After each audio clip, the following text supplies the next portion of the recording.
Hi, my name is Kat. I am a student at Oxford University, currently finishing up my master's in neuroscience. Before that, I did a master's in experimental psychology, and in the fall, I'll be starting my PhD in neuroscience. So today's video is me showing you two essay-related things. This is number two.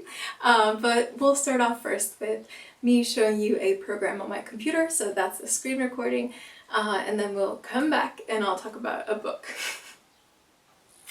First tool that I want to talk about is one that I actually just discovered myself thanks to some students from my course. It's called connectedpapers.com. So this will mostly be relevant for science people. And basically what it is it creates these amazing graphs based on a paper. So you just enter a paper that you want to start with, and then it creates this graph for you of papers that are connected to that. So, here it tells you a lot of great things, like you can get a visual overview of a new academic field, make sure you haven't missed any important papers, things like that. But I find it incredibly helpful to find literature to use in essays. I find that is super helpful because, so as an example, we'll start off with this paper, which is from 2011 and relevant to an essay that I'm writing right now. And so this is one of the first papers that kind of looked at these iPS cell-derived neurons in Alzheimer's treatment. So it is quite a new one. And so there are several ways in which you can kind of search for a paper. Sometimes it doesn't always work, so let's hope. No, let's copy and paste the title. So yeah, but you can see you can use the DOI, you can use paper URL from ARXiv, paper title, Semantic Scholar, and PubMed. So we'll just try paper title and then see all. There you go. This is the one that we are looking for. So we click on build a graph and then it loads. Let's see how quickly it'll do that. What's cool is you can also say, okay, I want to see prior works to this paper, derivative works, all of that kind of really cool stuff. So this is processing.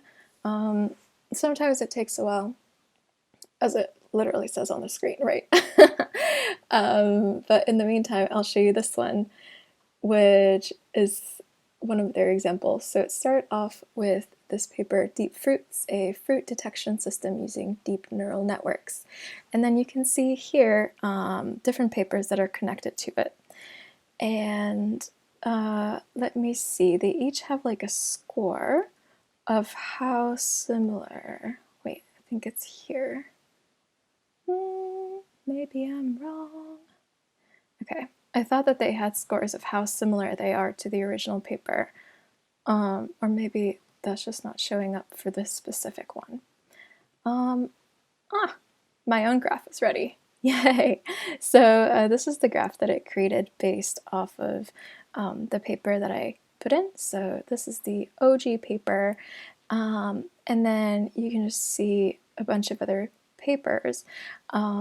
So I think it's quite cool in order to find relevant papers. So all of these are related to this topic. So let's see here, we have a paper called Comparison and Optimization of HIPSC for Brain Cortical Differentiation Protocols. So that's obviously relevant. Here we have a 3D human neural cell culture for Alzheimer's disease and other kind of papers that are very similar.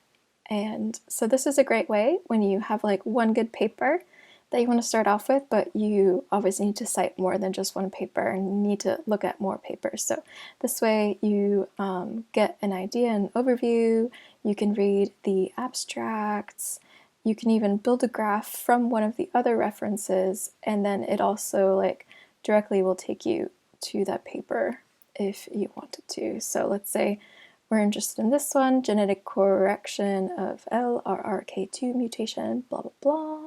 Click on paper details, and there it opens the paper for us. So it's pretty damn cool stuff. I like it a lot. It also shows you the time, so how recent it is, and I believe you can kind of change some things in there if you wanted to. No, here it is. So here you can see how similar a paper is to the origin. So this is the origin paper, and yeah, none of them have like super high scores, but they're still like relevant. So I'm not sure how they calculate the similarity score, but all of these are obviously relevant and on the same topic. And you could like, organize them by year because we want the newest one. The newest one is from 2017, and the oldest one from 2009. Yay! So this is just a really cool website that you can use, and it is free to use. You don't need to create an account. You can donate because these are just researchers that created this. Yeah, so I think this is a really good way to start your literature search when you're not quite sure what to use next. Okay, so the second recommendation I have for you guys is this book. Especially if you're a science student, it is literally called Writing for Science Students. And this like Palgrave Study Skills series has a bunch of super helpful resources for a bunch of different students. This one just happens to be specifically for science students, and what's great about it is that it kind of, so it starts off with kind of understanding different types of scientific writing. So it explains to you like what are the differences between a lab report, essay, dissertation, what else do we have in here, poster, abstract, all of that. And then it kind of walks you through, preparations that you need to do. So researching the topic, finding citations, how to incorporate references into your work, how to work with data if you're doing that, and how to kind of be critical when it comes to these resources. Then it also tells you about like how to plan your essay, how to do certain types of drafts. It even explains to you like how to like certain types of paragraphs and like words you can use and things you shouldn't use and all of that kind of stuff. So while it is more targeted towards undergraduates, I found it incredibly helpful, and there is information in here also for like all the way up to PhD. So I think it's a really great book for anyone that thinks they're going to struggle or are struggling with writing essays. I know for me that I struggled quite a lot coming from the US system, where essays were a bit different than they are here, or rather in the UK, so currently in Germany. Anywho, highly recommend this book. I will link it down below, and yeah, it's great. It just kind of like literally walks you through everything that you need to know. It's also quick to read, doesn't take very much time, and explains literally like everything. And I find it super helpful that just like step by step everything is spelled out. So yeah, it also helps you break down an essay prompt or essay question if you are given one. So all of that kind of good stuff is in here. Other than that, that's it for this video. I want to hopefully keep it short. Let's see how short it ends up being. But yeah, so like, comment, and subscribe. I try to put out videos every Tuesday. You can definitely make some recommendations about what I should talk about. These are just like some ideas that I had, and also I don't have a lot of time this week because I have things to do and an essay to write. So for me it was just like a quick and easy video that I didn't need to prepare much for. Alright, I will see you guys next time. Bye!